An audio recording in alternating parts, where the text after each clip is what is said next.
Hi guys! Welcome sa ating bagong lesson. Ito ang Crying ng Aerosmith. Sa lesson na to, matutunan nyo ang ating intro, chords, at ang strumming pattern.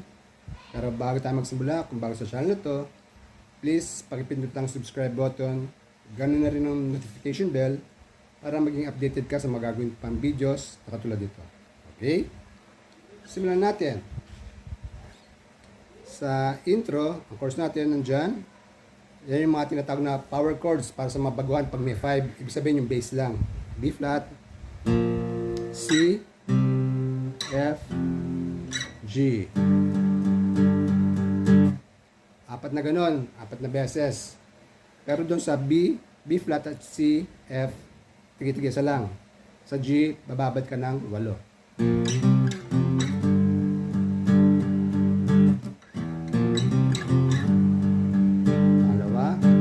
Tatlo. Ang apat, B flat.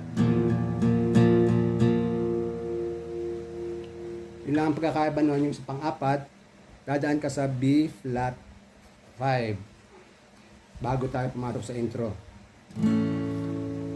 So ang chords natin sa intro ay nandiyan naman. Ang strumming pattern natin ay down, down, up.